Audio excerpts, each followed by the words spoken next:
So this is my car. It's a very nice, almost rust-free Volvo. But there are some issues with it that makes it quite unpleasant to drive. For example, the heating inside the cabin doesn't work. And it can get pretty cold here during winter. And the exhaust system is absolute garbage. And the trip meter has stopped working, so I don't know when the timing belt was last replaced. So in this episode, we are bringing back this car into proper shape again. Okay, so the problem with my car is that when I drive, there's like no heat at all in the cabin. And when I touch these two hoses here on the firewall, only one of them becomes warm. So it shouldn't be like that. Both of the hoses should be warm, because one hose comes from the engine and pushes through the warm water, and the other one returns the water to the water pump. So the first thing I did was to flush the system, and everything seemed fine, like there was no clogs or anything. And the things I checked inside the car was that the control panel was working, so this slide is connected to a valve that decides how much hot water should enter the cabin. So since everything seemed to be fine inside the cabin, I believe it's the water pump that is the major issue here. And since I don't know when the timing belt was last replaced, I might as well just swap the water pump as well. So that's exactly what we are going to do.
Okay, so I just poured the coolant in and it's leaking from the water pump. Scheiße. So I have to tear everything apart again.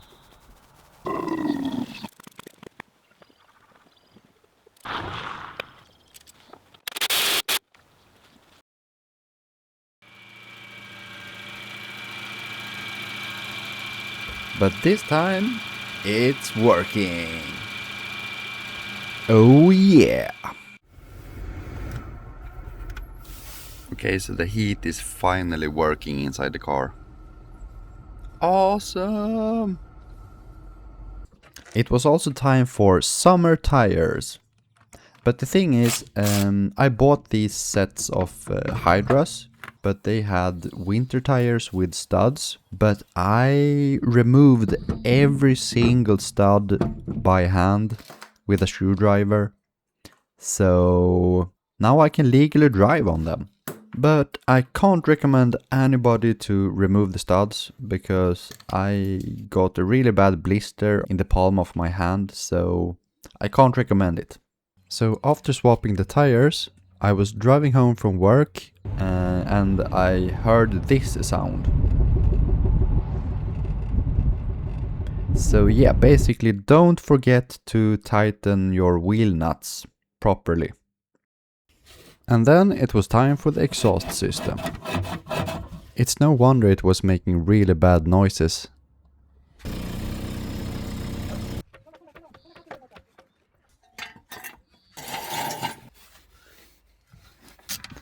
Okay, so every time I do something with my car, it's a struggle.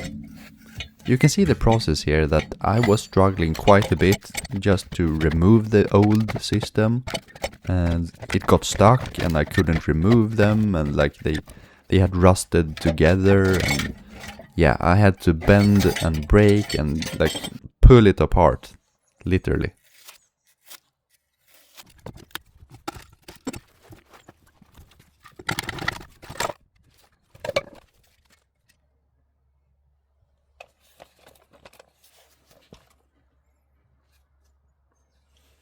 Some new parts here. Rear silencer, muffler, middle silencer, and the pipe over the rear axle,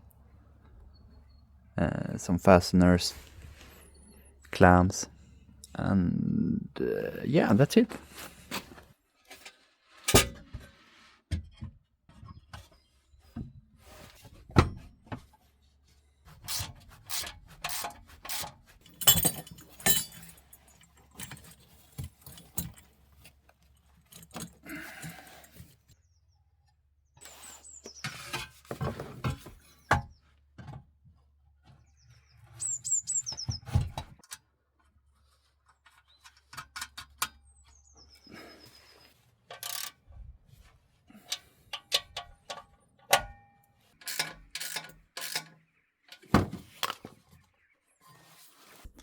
Okay, so the new exhaust is finally installed. With the rear muffler, the middle silencer muffler, and Tin the cat. So this is what it sounds like with the new exhaust.